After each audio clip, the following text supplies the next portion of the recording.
Donc, bienvenue pour cette édition, cette deuxième édition 2022 des Vendredis de l'IA. On a décidé aujourd'hui de parler de frugalité de l'IA. Donc, c'est un terme bien compliqué qui veut dire qu'effectivement, on a besoin que nos systèmes d'IA soient un peu moins consommateurs en termes d'énergie, de puissance de calcul, de stockage, etc., etc.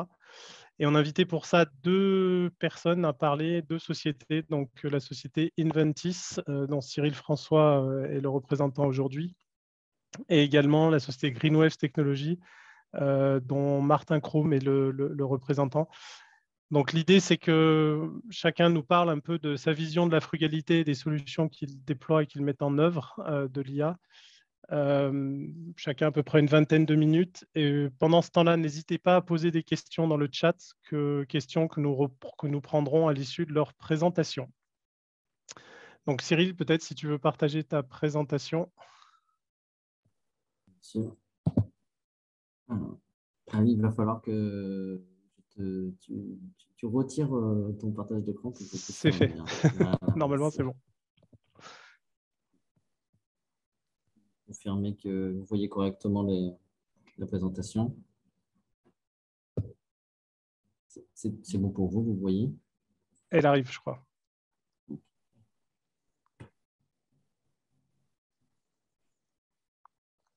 Vous me dites. Non, ça vient pas. C'est étonnant. Et pour moi, il n'est encore pas là, mais il ne va pas tarder d'arriver, je pense. Oui, parce que moi, ça me dit que c'est tout bon. Ouais, c'est bon. C'est bon, ok, ça met du temps. On va voir si c'est réactif. Bon, bonjour à tous. Donc aujourd'hui, je représente Aventis. Au sein d'Aventis, moi, je suis donc le référent de l'intelligence artificielle. Donc, je vais faire d'abord une petite présentation d'Aventis et puis ensuite une petite présentation d'un projet où on a eu un peu des difficultés de frugalité. Et ensuite, vous présenter un petit peu toute une démarche où on est allé jouer avec le matériel et pour évaluer un petit peu l'impact en termes de temps de latence, donc le temps d'inférence, la consommation d'énergie, etc., de différents types de modèles sur une carte STM32WB. Et un peu si on en a tiré des leçons et vous les partager. Donc, dans un premier temps, donc voilà, Aventis, historiquement, c'est travailler plutôt sur des produits embarqués, donc avec ou sans intelligence artificielle, mais on développe de plus en plus l'aspect intelligence artificielle ces dernières années. Voilà. Donc, on est surtout une société de gestion de projet ou de R&D, mais orientée IoT et avec la partie IA. Sur la partie IoT, il y a vraiment le côté hardware, software, et puis aussi on peut rajouter les parties applications mobiles, soit pour récupérer des données ou pour piloter des objets connectés. Aujourd'hui, donc Aventis, c'est assez diversifié, hein, parce que bien sûr, ce sont des métiers différents. Donc, il y a vraiment l'électronique en tant que telle, donc, qui demande que ce soit de la fabrication à la certification. Donc, il y a tout un aspect hardware. Là-dessus, ensuite, il faut générer le code pour faire fonctionner tous ces éléments hardware. Ensuite, il y a les métiers, je dirais, des applications mobiles, donc que ce soit sur smartphone, tablette, voire même web et cloud. Donc ça, c'est encore un nouveau métier. Il y a les métiers d'intelligence artificielle que je représente aujourd'hui. Et là-dessus, tout l'aspect gestion de projet pour conduire un bien de la proposition au prototype et après le début de l'accompagnement à l'industrialisation. Aventis, c'est avant tout ces 3 sites maintenant, donc Annecy, Grenoble et Lyon, et une trentaine de collaborateurs. Et puis bien sûr, le fondateur, c'est M. Richard Fan. Donc ici, vous pouvez voir un petit peu les différentes activités que l'on réalise. Je ne vais pas faire de redites, je peux déjà plus ou moins dire à l'oral.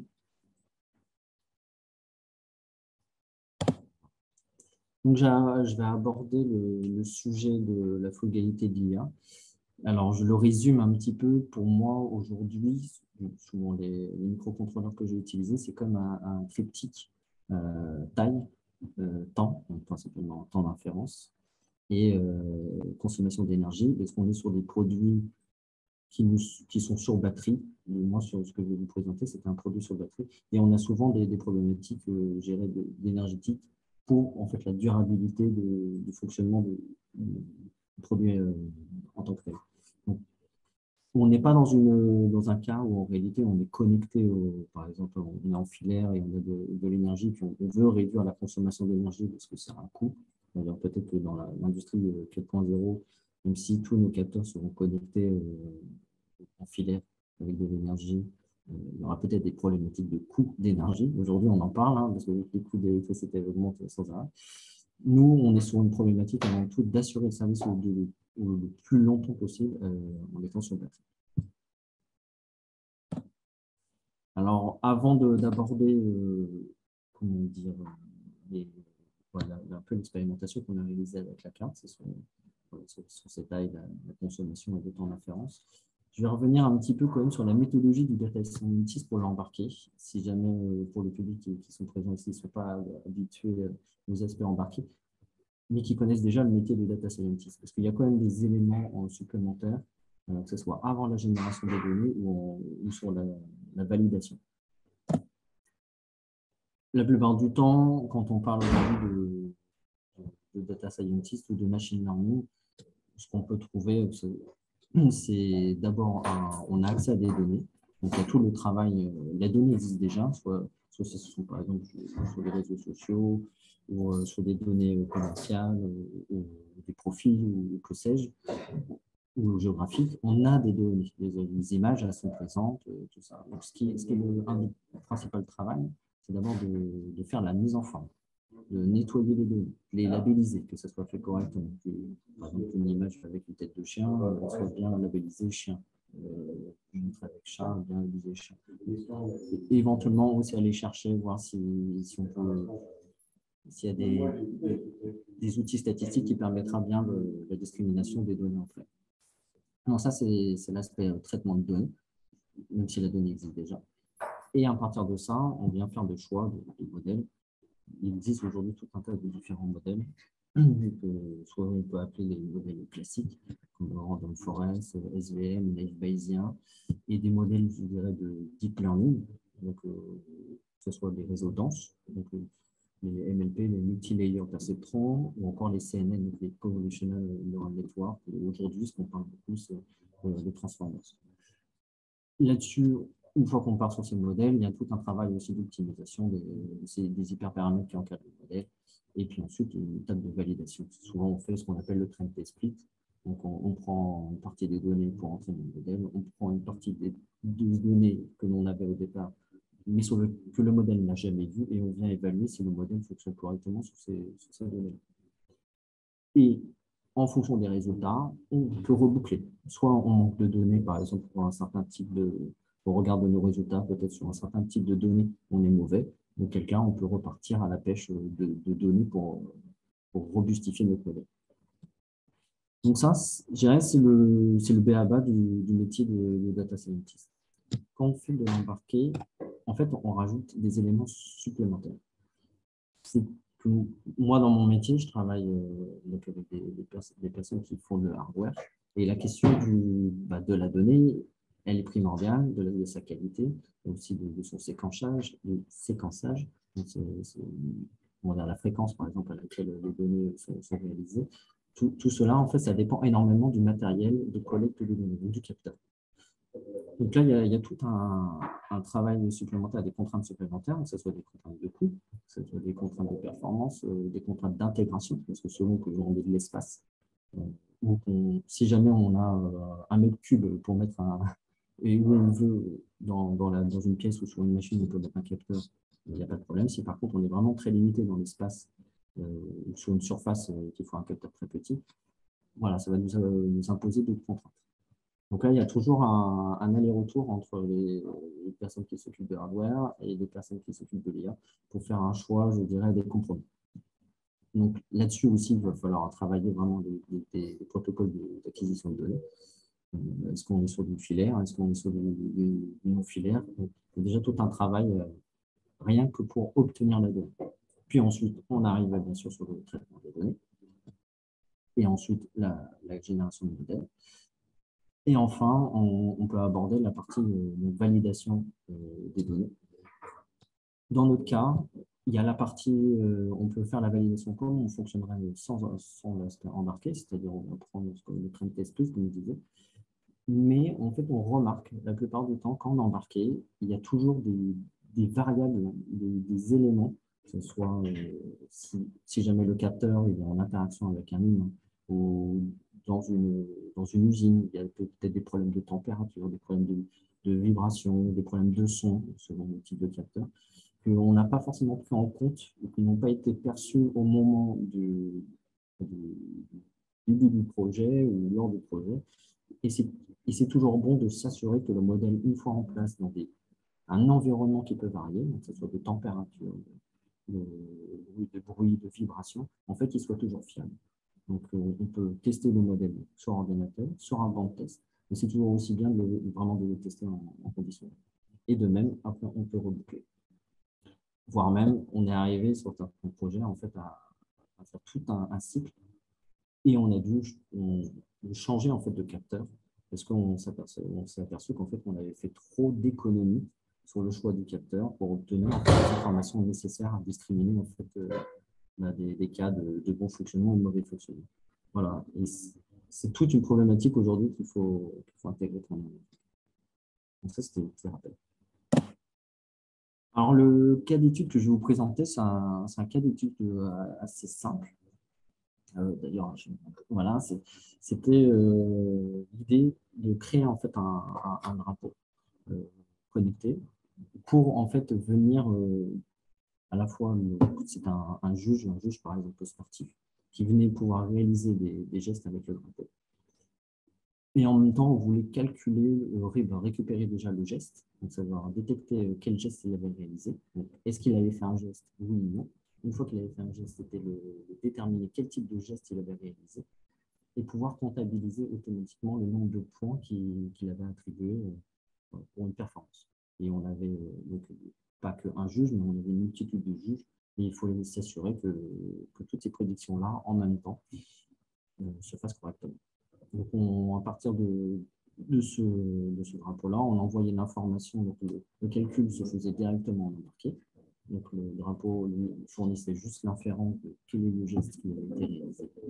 Ensuite, est envoyé à une station de base qui ensuite envoyait l'information à un ordinateur.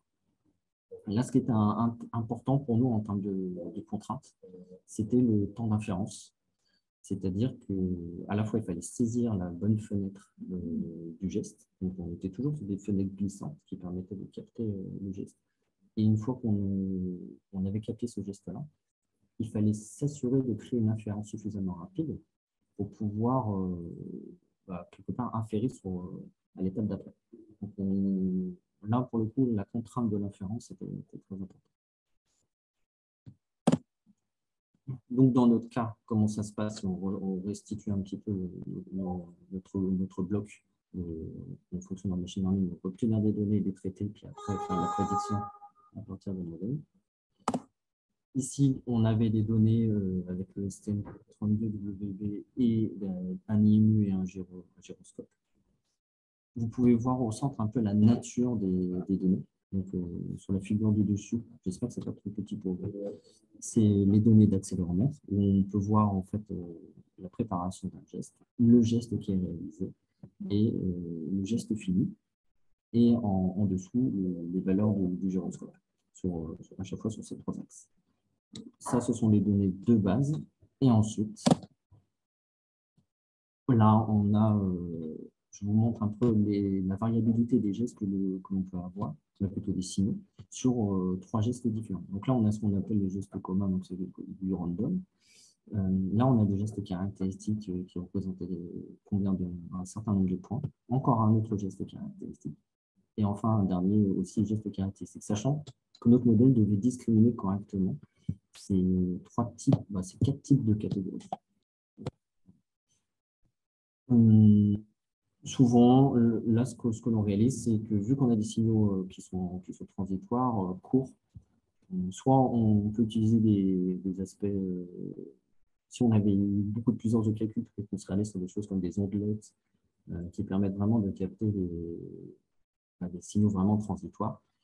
On est plutôt parti sur des CNN qui, pour le coup, nous donnaient des bons résultats en ce qui concerne voilà, sur des signaux bruts directement. On a testé des caractéristiques spectrales, donc de type FFT ou de spectrogramme, et ça n'a pas vraiment apporté de plus d'informations. Donc, juste avec un CNN, on a des résultats intéressants. Donc, voilà. On a nos trois parties, obtention des données, traitement des données, et on part sur un modèle. Alors, pourquoi aussi le CNN?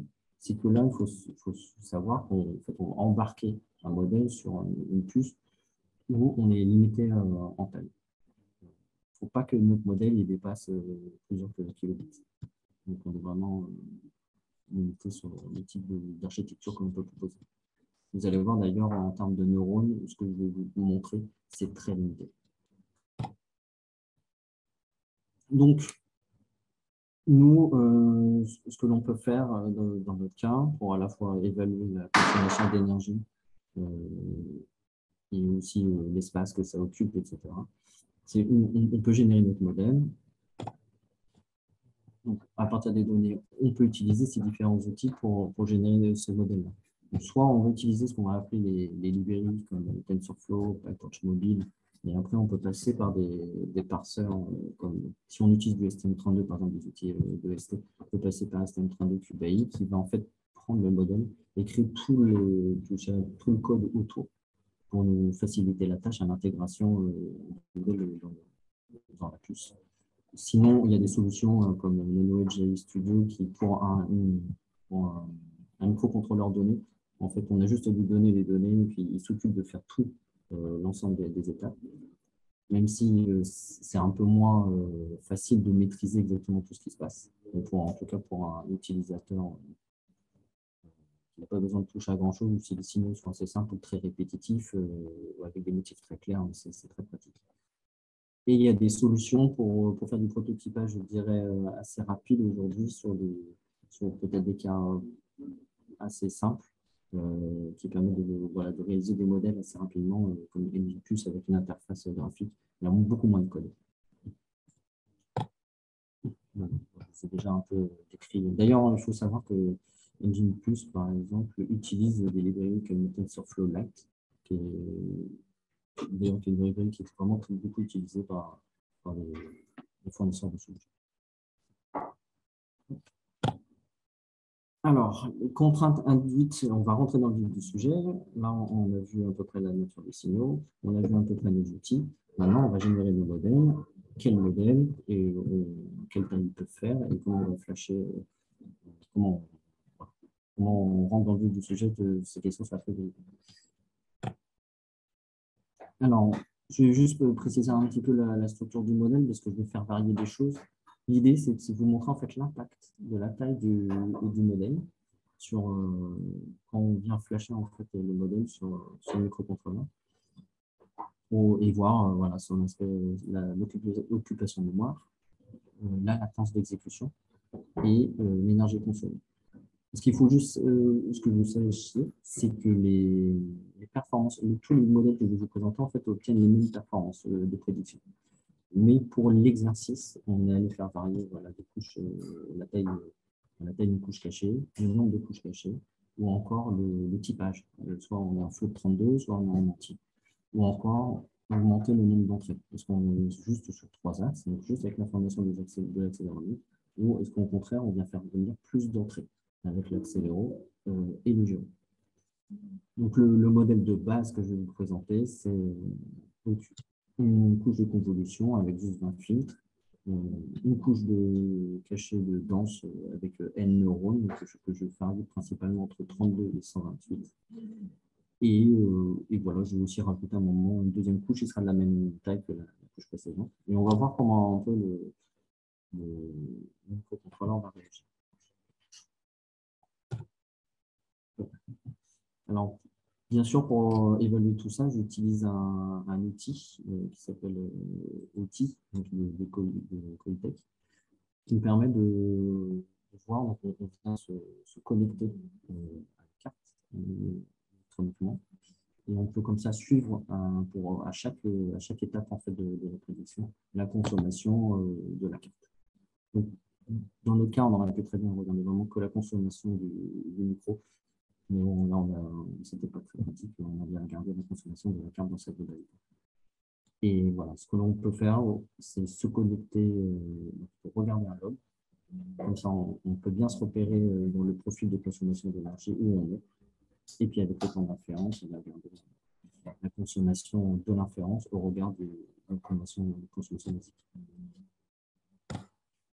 Donc, voilà un peu le montage que l'on peut réaliser avec, vous voyez en bas la carte, le matériel de mesure, l'outil, et puis le staining qui est connecté pour pouvoir flasher plusieurs modèles. Ici, vous avez donc la latence et puis la consommation moyenne en fait, qui est augmentée due à l'inférence. J'ai fait une petite erreur ici.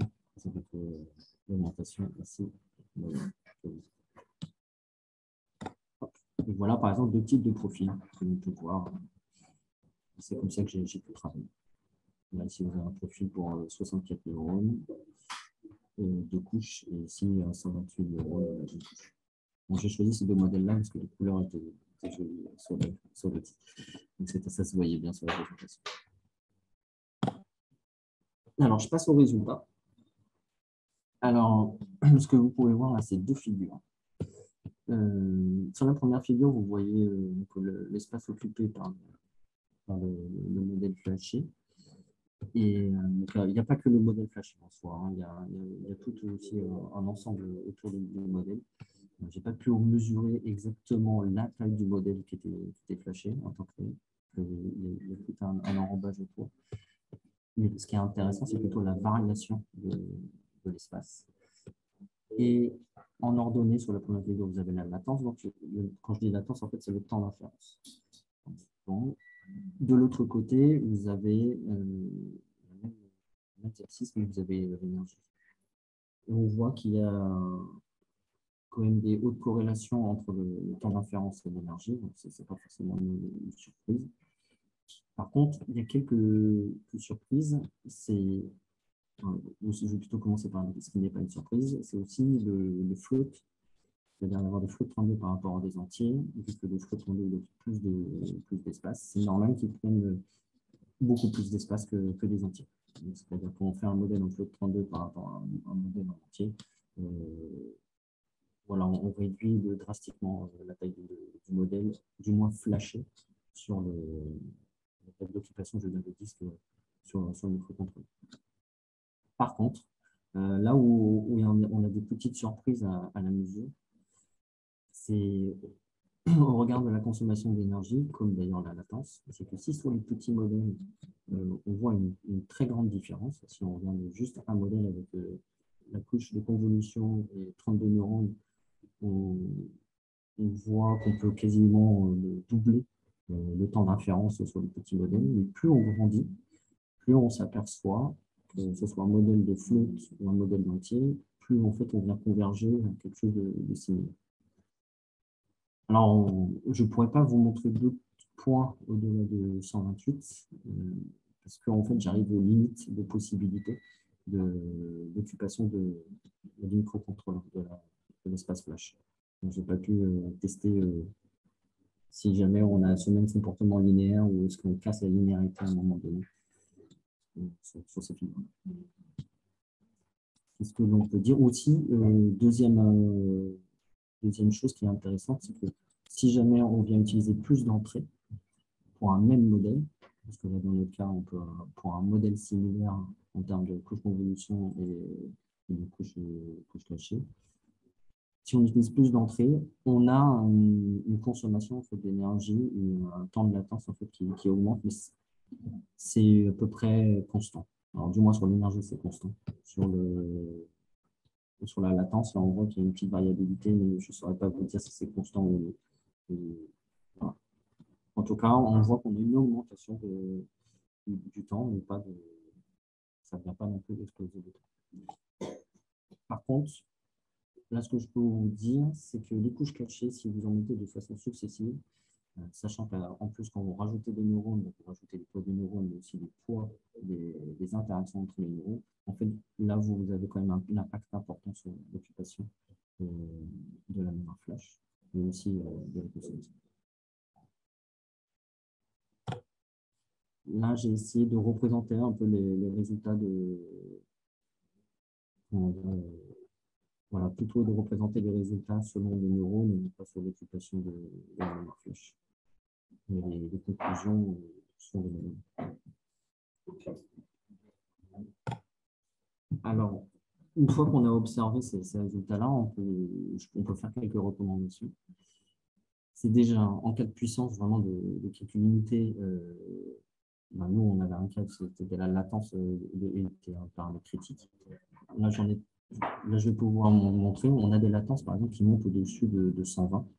Nous, dans notre cas, en fait, il faut qu'on reste au modèle avec des latences de 100. Sinon, notre algorithme fonctionne mal. Là, déjà, on se rend compte qu'on est limité dans notre architecture, non pas en termes d'espace, mais en termes d'architecture, on était limité pour pouvoir réaliser un algorithme correct. Ça, c'est des choses intéressantes aujourd'hui avec ce genre d'abac. On pourra se dire, pour tant de puissance de calcul disponible, eh ben, on peut avoir qu'un modèle de taille maximale. Même si on a de l'espace flash disponible, il nous faut un modèle de taille maximale. Aussi, float donc, versus entier, ça a l'impact surtout sur des petits modèles. Donc, dans notre cas, par exemple, à nous, ça a beaucoup d'impact. Par contre, si on grandit, apparemment, sur ce matériel-là, ça finit par converger. Et la dernière conclusion, c'est plus un modèle est gros en nombre de paramètres, plus il prend de temps de calcul et aussi plus il consomme. Donc, ça peut avoir un impact effectivement sur la durée de vie de la batterie. Donc, si on a quelque chose sur embarqué dans la batterie, la taille du modèle et sa consommation. Les conseils, ça sera à donner, ça sera dans un premier temps peut-être privilégier les premiers, c'est-à-dire venir réduire vraiment la taille du réseau. Puis, soit via du pruning, soit via de la distillation à partir de deux réseaux. Un réseau qui serait plus complexe et qui fonctionnerait, puis on viendrait entraîner un réseau, un réseau étudiant qui serait plus petit et qui arriverait à prendre la substance et la qualité du modèle plus gros. Donc peut-être fonctionner de cette façon-là avec des stratégies de pruning distillation. Et puis ensuite, travailler à la quantification pour réduire la taille. Donc voilà, je vous ai montré un petit peu de petites approches qu'on peut utiliser pour réduire la taille. Donc, on appelle avec le ticket de loterie gagnant. L'idée, c'est de conserver en fait un modèle simplifié, mais avec les poids d'initialisation qui bien fonctionnent. Et là, c'est distillation, knowledge distillation. On prend un modèle qui est performant, qui est plus complexe et on vient essayer d'en faire un plus compact qui aura les mêmes prédictions que les plus performants. Voilà pour moi. Je vais pouvoir passer la main et merci de votre écoute. Merci beaucoup, Cyril. Je vous rappelle que vous pouvez poser des questions soit dans l'onglet questions et réponses, soit effectivement par le chat. Et puis effectivement, Cyril, si tu veux départager ta présentation, comme ça Martin va pouvoir enchaîner sur la sienne. Merci beaucoup. Voilà. Bonjour, vous m'entendez?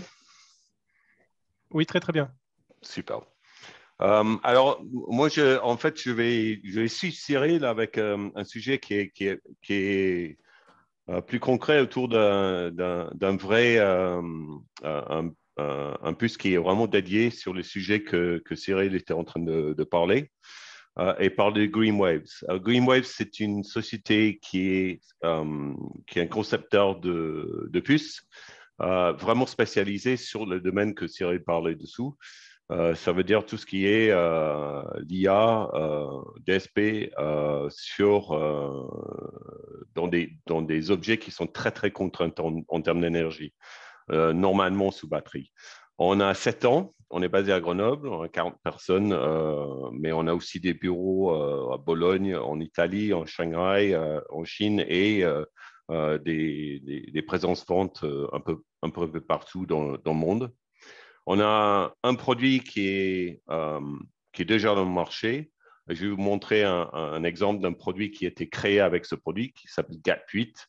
Il est en production depuis 2020.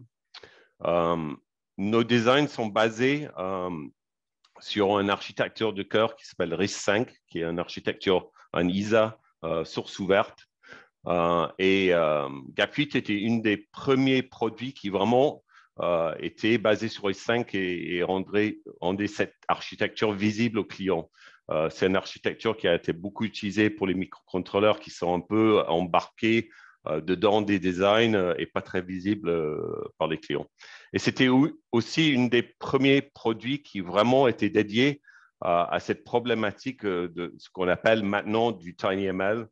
Ça veut dire de l'embarquer de l'IA dans un petit microcontrôleur vraiment dédié pour des objets très contraints en énergie. On a un produit qu'on est en train de lancer. On a le plus en main et on a les premiers clients qui ont les kits d'évaluation, qui s'appelle GAP9, qui est l'évolution de GAP8, et qui va être en production Q3 de cette année. C'est un produit qui bâtit sur ce qu'on a construit avec GAP8, qui était plutôt dédié vers des capteurs IoT. Et c'est un GAP9, c'est vraiment ça va aller vers des capteurs IoT aussi, mais aussi des produits de type hearables. Ça veut dire des casques, des earbuds, des choses comme ça. Alors, nos marchés, on peut catégoriser nos marchés par ce qu'on doit apporter en termes de traitement. Et là, c'est un fusion entre trois choses. Du DSP classique, parce que beaucoup des sujets qu'on traite, surtout des sons, des signaux comme des sons, des choses comme ça, des radars, des signaux radars, ont besoin de traitement. Avant et peut-être après qu'on fait de l'inférence dessous.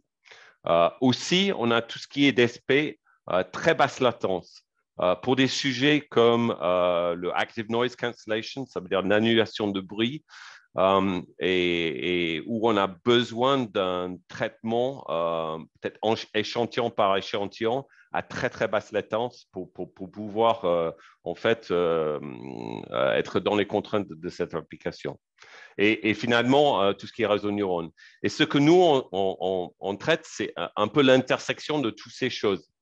Et quand on commence à faire l'intersection de toutes ces choses, on peut faire des algorithmes qui sont assez mélangés entre ces choses.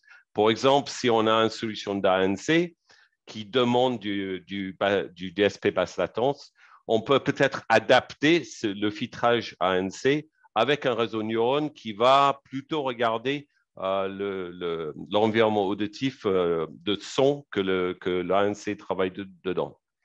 Après, il y a bien évidemment des sujets de réseau neurone classiques comme la classification d'objets ou une détection d'objets ou l'identification par voix ou par faciale. Et même dans l'audio, il y a des sujets purement réseau neurone de type transformation de données comme la détection des bruitages de l'audio. Et après, on a des sujets qui sont purement DSP, par exemple la spatialisation de l'audio. Et tout là, on est en train de travailler sur des choses qui sont des sources de données assez riches, comme les images, comme les sons, comme des signaux comme le radar ou des signaux biologiques qu'on traite. Après, les marchés, comme j'ai dit, c'est plutôt de l'IoT, qui peut être des capteurs, qui peut être des produits IoT, et tout ce qui est des produits qu'on porte sur le corps ou les hearables type casque, earbud, etc. Après, ce qui est demandé dans tous ces cas, c'est quelque chose qui a un point d'énergie d'opération qui est très, très bas, qui est compatible avec une batterie. Et aussi, très souvent, ce qui est aussi demandé, c'est la flexibilité pour adapter à les spécificités de tous ces différents types d'applications. Alors, un exemple d'un produit qui a été développé avec GAP8, ça, c'est un capteur, un petit capteur qui se place sur le plafond d'une pièce Et en fait, vous voyez en haut à droite une image infrarouge. Il intègre un capteur infrarouge. Il intègre aussi des autres capteurs, type température, type qualité de l'air, etc. Et le but de ce produit, c'est en fait la gestion de l'espace dans un bâtiment. Pour avoir une meilleure expérience pour les utilisateurs du bâtiment, pour voir si, par exemple, il y a des bureaux qui sont utilisés, s'il y a des espaces de réunion qui sont bien utilisés, s'il y a un espace qui est trop, où il y a beaucoup de monde, ou aussi de qualifier si un bureau est occupé ou pas. Et en fait, ça intègre GAP8. Et GAP8 est utilisé dans ce cas pour un réseau de détection. Vous voyez un peu ce qu'on fait en haut. En fait, sur le produit, on prend des images infrarouges et on va aller classifier, détecter des humains dans cette image. On différencie ces humains des autres choses qui sont chaudes dans la pièce. Par exemple, des boissons ou des PC ou des chaises qui ont été utilisées, etc., etc. Et comme Cyril a dit, de faire un produit comme ça dans le vrai vie, c'est quelque chose d'assez difficile. Il y a beaucoup de choses qu'il faut prendre en compte. Par exemple, et je crois que Cyril a dit ça, cette idée de l'utilisation en situ, c'est très important. Dans le cas de ce produit-là, on a eu des problèmes, par exemple, avec de lumière qui passe par une fenêtre, qui va chauffer un sol, qui fait que les images captées sont très, très différentes. Il y a une présentation qui a été faite par Lucas, qui est le CTO de la société Contact, qui fait ce produit, qui a été fait par l'organisation de TinyML, qui s'appelle TinyML.org. Et il y a toute une présentation à regarder où ils discutent de toutes les problématiques qu'ils ont eues. Et c'est assez intéressant à regarder.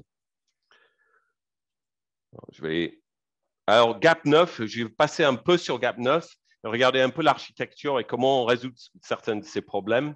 Et aussi regarder un peu les outils et regarder un exemple d'outils concrets pour le développement sur ce type de produit.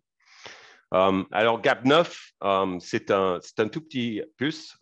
C'est un 3,7 par 3,7. Il faut que ça soit petit pour entrer dans le type de produit qu'on vise.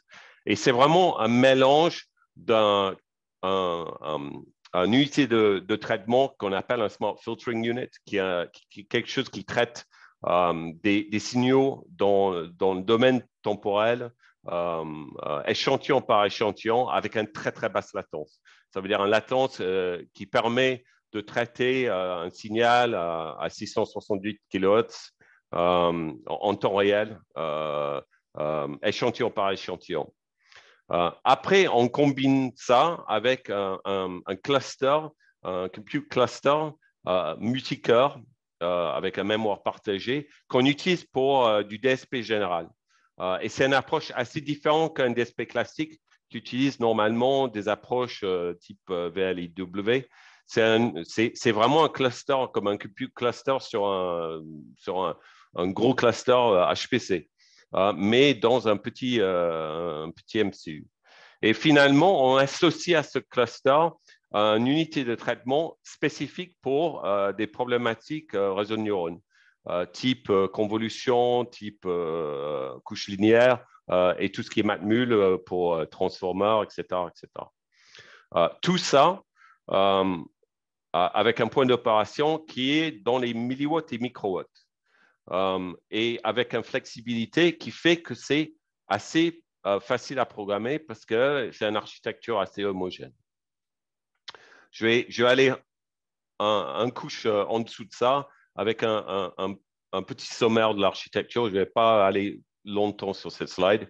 Mais vraiment, GAP 9, c'est de combinaison d'un MCU avec un cœur classique qu'on appelle un fabric controller.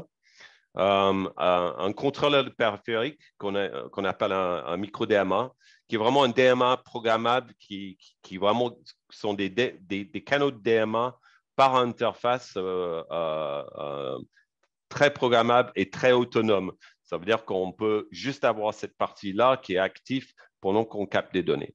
Après, un jeu d'interface très riche avec des interfaces pour des caméras et trois interfaces audio très sophistiquées, multicanaux, avec des interfaces multiples, interfaces PDM entrant et sortant.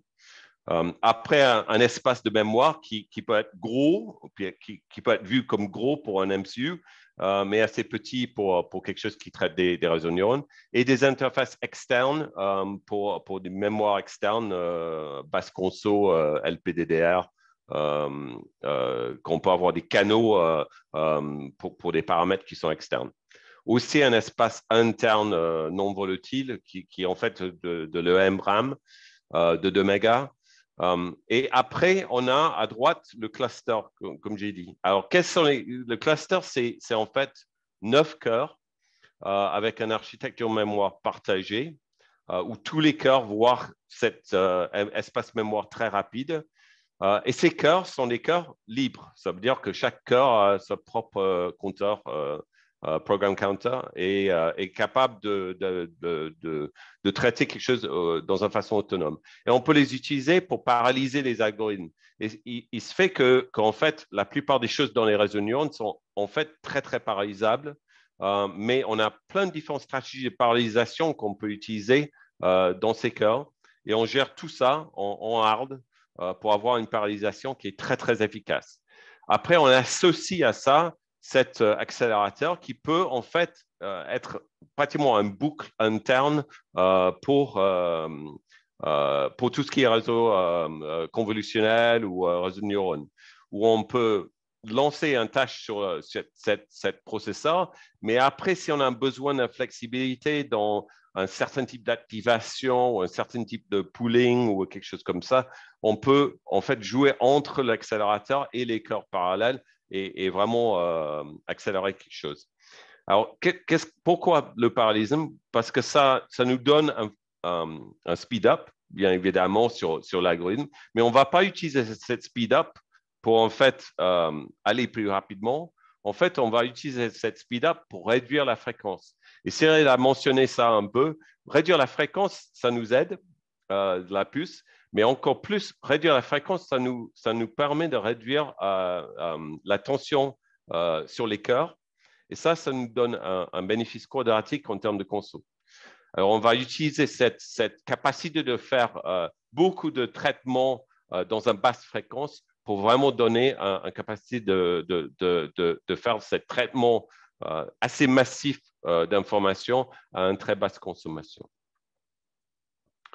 Alors, les outils sont absolument essentiels. Vous voyez qu'on a une architecture qui à la fois est assez simple parce que tous les cœurs qu'on a sont exactement identiques. On peut faire tourner une fonction n'importe où sur le processeur et ça va être la même fonction. On a un compilateur, on n'a pas de structure très compliquée de ce type-là, mais on a une architecture de mémoire, une architecture de processing qui est assez sophistiquée. Et on a besoin de prendre un réseau qui est entraîné avec ces outils que Cyril a mentionnés, comme TensorFlow ou PyTorch, avec un format d'export, un certain format d'export.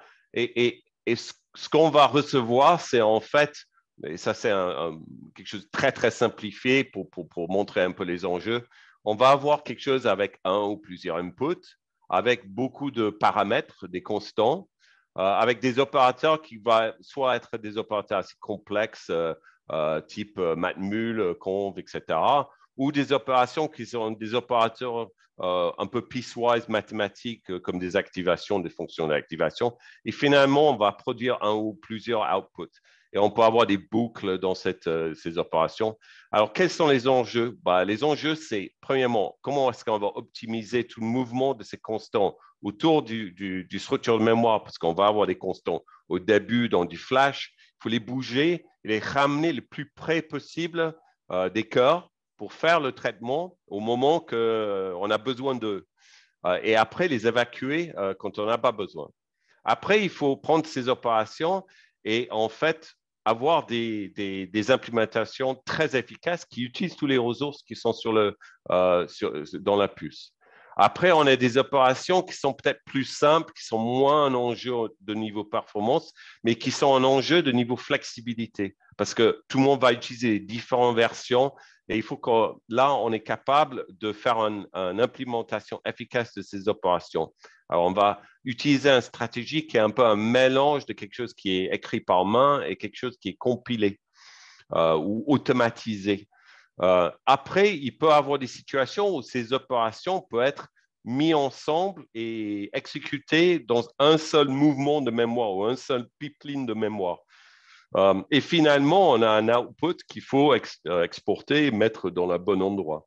Et après, c'est clair qu'il faut optimiser cette structure parce qu'on peut avoir des combinaisons d'opérations qu'on peut combiner. Et il y a tout ce que Cyril a mentionné, niveau quantisation, pruning, etc., pour essayer de réduire la complexité à un maximum sans perdre l'efficacité du réseau pour donner le bon résultat. Alors, nous, on a un jeu d'outils qu'on appelle Gapflow qui a toutes ces capacités de prendre un graphe de type ONX, TF-Lite et de prendre ces graphes et de produire du code C qui peut tourner directement sur Gap.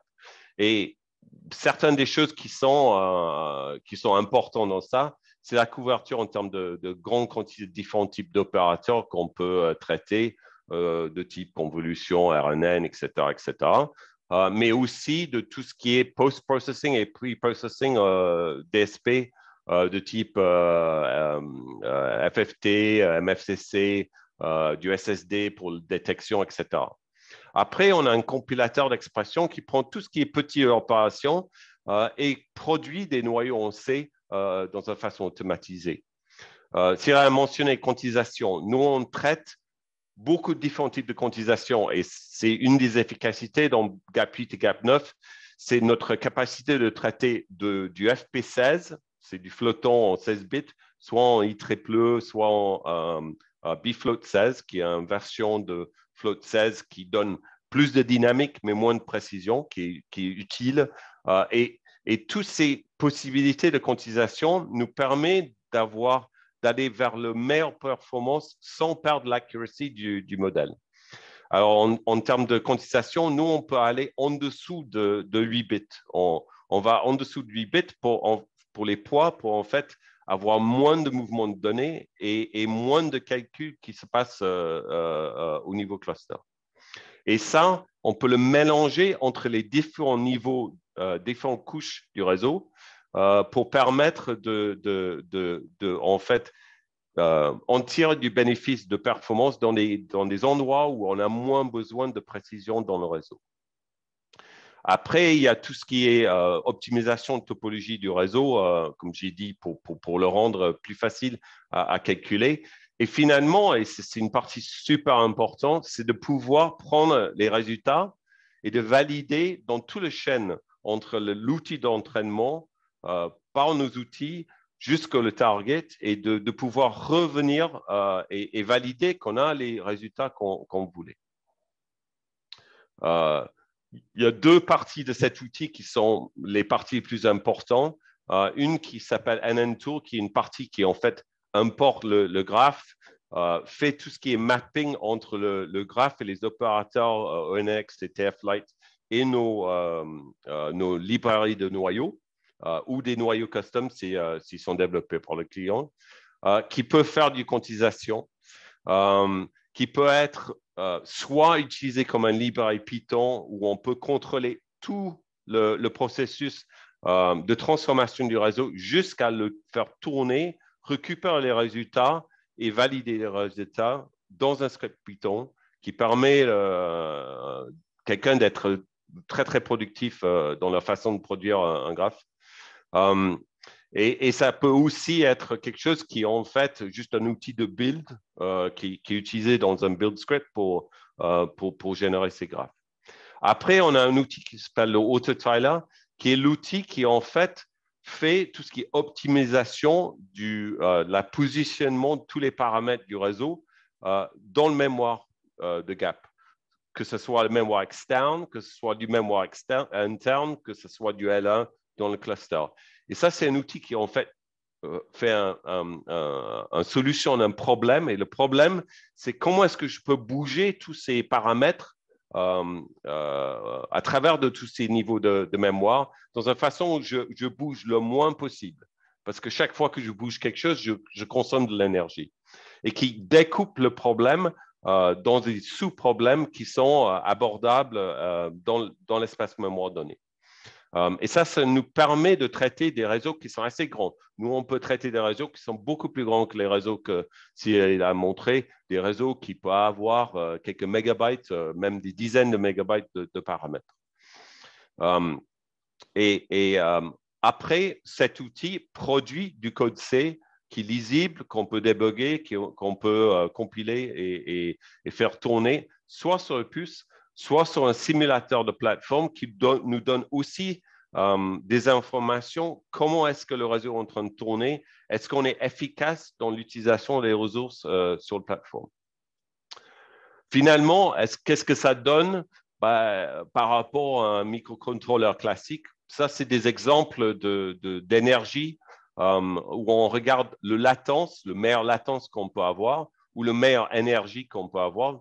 Normalement, pour nous, si on tourne le réseau légèrement plus lentement et on réduit la fréquence, ça nous permet de faire tourner le réseau à le plus bas tension possible et ça nous donne une consommation d'énergie qui est mieux, qui est le meilleur. Soit on tourne à la fréquence maxi qui va bien évidemment consommer plus, mais ça nous donne un latence qui est mieux. Alors, et toutes ces fréquences et tensions sont dynamiquement variables dans la puce. Alors là, ça nous donne un exemple. Ça, c'est sur des réseaux qui sont assez petits. Entre un réseau qui est, ça c'est un réseau qui est déjà, c'est multicouche, c'est plus grand que ce que c'est en train de montrer. Et là, une détection d'anomalie ou quelque chose comme ça, c'est plutôt de la taille de ce que Cyril était en train de montrer. Et ça montre qu'en fait, on a des capacités énormes par rapport à un microcontrôleur sur des choses qui sont plus grandes. Et on est quand même assez bon par rapport à un produit comme, par exemple, le Sentient, qui est un produit qui est dédié à cette tâche de keyword spotting. Ces benchmarks, c'est intéressant, mais il ne faut pas oublier des autres choses parce qu'il y a beaucoup d'enjeux dans le développement d'une vraie solution. Par exemple, très souvent, on va passer beaucoup de temps endormi. Par exemple, le produit qui était en train de prendre des images infrarouges et compter la quantité de gens, ça, c'est un produit qui va se réveiller tous les 5 minutes ou quelque chose comme ça, prendre une photo, faire une inférence, envoyer les informations peut-être et après s'endormir. Alors, c'est très important des fois de pouvoir réagir à un signal. Par exemple, s'il y a un son, il faut réagir à ce son. Et il ne faut pas le perdre parce que si on se réveille trop lentement, on ne va pas pouvoir en fait capter cet instant qui est intéressant. Alors, le temps de réveil d'un processeur, c'est super important. L'autre chose, comme j'ai dit, on va être endormi. Alors, quelle énergie il va utiliser quand il n'est pas en train de faire quelque chose? Comment on va traiter tout ce qui est acquisition de données? Est-ce que quand il est en train d'acquérir des données, est-ce qu'il est dans un état où il consomme très peu ou le minimum possible et est-ce qu'il réveille rapidement pour le faire? Après, très souvent, on va avoir plusieurs réseaux. On va avoir un réseau qui est plutôt un traitement qui est plutôt pour détecter une activité avec un très basse conso. Et après, on va commencer à faire des réseaux de plus en plus grands. C'est très le cas, par exemple, dans des situations où on va détecter un visage et après faire un traitement sur le visage. Ça, et il faut pouvoir traiter ces différentes hiérarchies de réseau. Et en plus, si on est dans un produit audio, on peut avoir des situations où on a des traitements temps réel mélangés avec des traitements de réseau. Et là, on commence à avoir des enjeux de temps réel et de pouvoir traiter tout au même moment. Et après, comme j'ai dit avant, tout ce qui est pré- et post-processing en termes de pré-traitement du signal et post-traitement du signal, il ne faut pas les oublier dans la solution parce que très souvent, ça va être une partie cruciale. Voilà, j'essaie de faire ça assez rapidement. J'espère que Merci beaucoup, compréhensible. Martin. C'était réellement passionnant. Il y a une première question qui est dans le chat de Philippe qui demande si les outils Gap 8 comme Gapflow sont compatibles sur le Gap 9. Oui, globalement, Gap 9, c'est quelque chose qui en fait, ajoute des choses, mais tous les outils target les deux puces.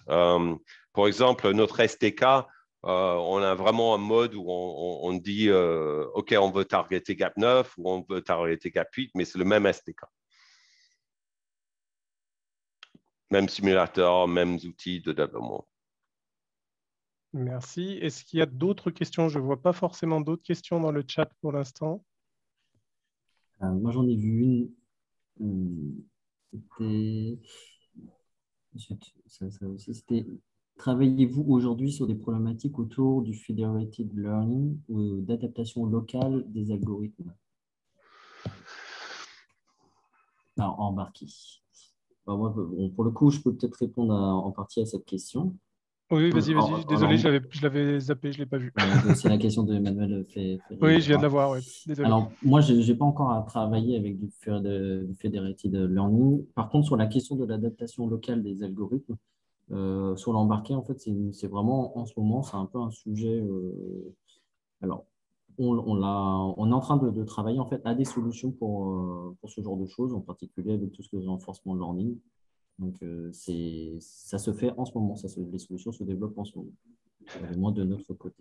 Peut-être juste pour la compréhension de tout le monde, hein, donc je vais me lancer un exercice dangereux parce que je ne suis pas sûr d'avoir la bonne définition de ces choses-là, mais le federated learning, c'est effectivement, ça va être plusieurs objets qui apprennent ensemble de leur propre expérience, hein, c'est ça l'idée. Et l'adaptation locale, en fait, ce serait de refaire un apprentissage au niveau de l'objet, en fait, d'affiner le modèle avec les nouvelles données que l'objet peut regarder localement sans forcément retourner dans le cloud. J'ai bon, Cyril, ou pas? Oui. Alors, pour Comment ça va? le federated learning, des fois, ça peut fonctionner en deux temps. C'est-à-dire, il y a des algorithmes qui vont accumuler aussi de la donnée en fait en local.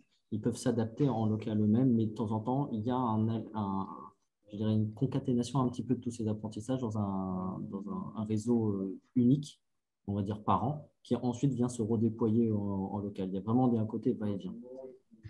Oui. Alors que vraiment sur l'adaptation locale, là, on est plus, je pense, sur une problématique de renforcement de learning ou du moins une correction, par exemple, de drift. Donc, un drift, c'est quand un modèle, je veux dire, les conditions d'usage du modèle en fait, viennent changer et le modèle en fait, finit par ne plus vraiment prédire correctement parce que soit il ne saisissait pas exactement où le proxy sur lequel on venait faire la mesure en fait, vient se faire perturber par un facteur extérieur. Et donc, de temps en temps, on doit le corriger. Mais on peut détecter ces drifts-là et on peut corriger alors le modèle, mais il faut le réentraîner. Alors, soit on prend notre ordinateur et on vient faire la mesure et on vient le corriger, puis on vient reflasher, soit on vient faire des algorithmes de correction directement en embarqué. Et ça, c'est en train du moins chez nous, c'est en train de se développer. Merci. Il y a une autre question concernant le gap 9 et la tension de fonctionnement du cœur. La question est de savoir si cette tension est dynamiquement adaptable en fonction des besoins de calcul.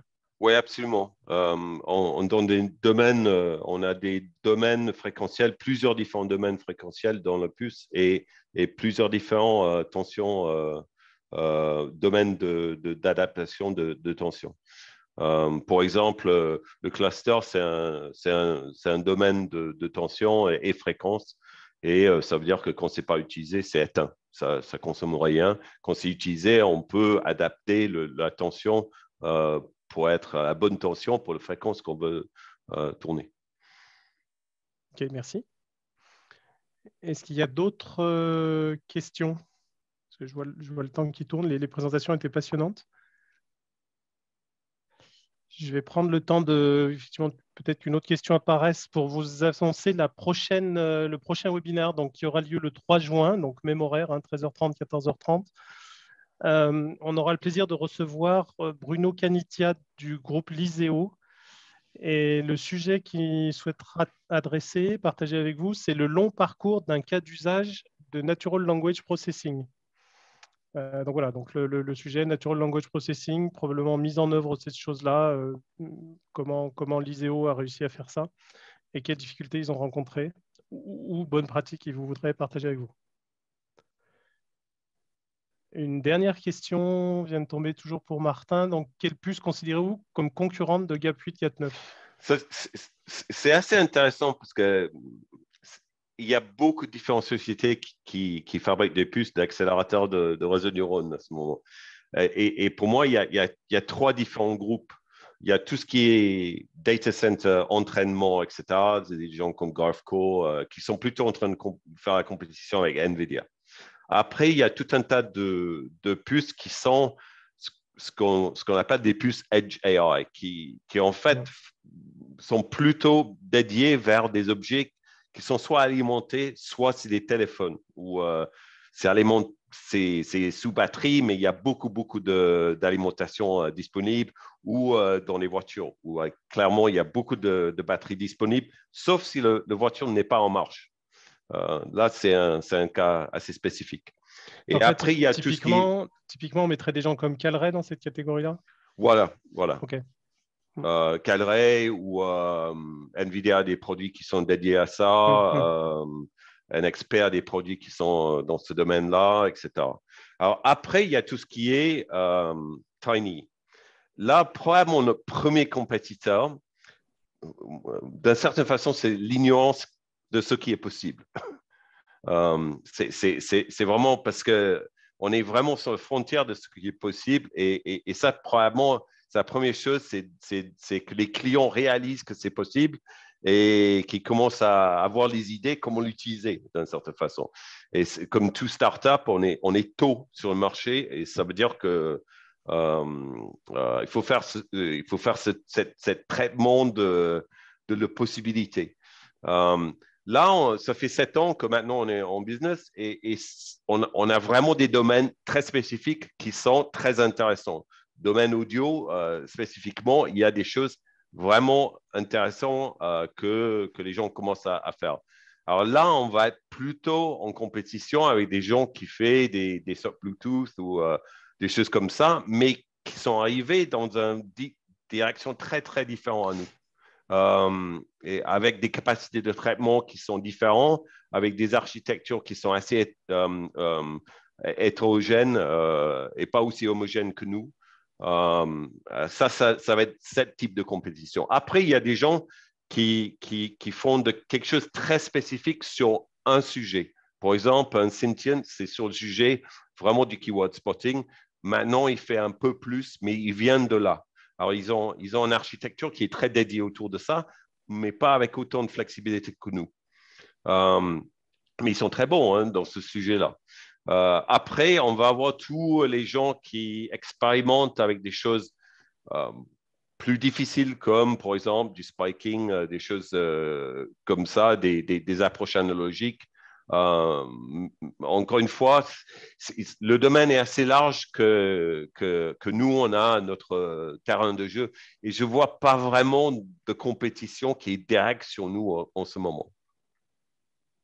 OK. Merci beaucoup à nos 2 intervenants déjà. Vos présentations étaient brillantes. La session a été enregistrée, donc vous trouverez le replay sur les chaînes YouTube des partenaires, que ce soit MIAI, Minalogic ou Digital League. Également sur le site de la région, que j'ai oublié de citer, et de la DRETS, parce qu'ils nous soutiennent financièrement pour rendre ces webinaires possibles. Donc, merci à eux. Encore une fois, merci pour votre participation. Rendez-vous le 3 juin pour un cas d'usage NLP avec l'ISEO Group. Merci beaucoup, bon week-end et bonne journée. Merci.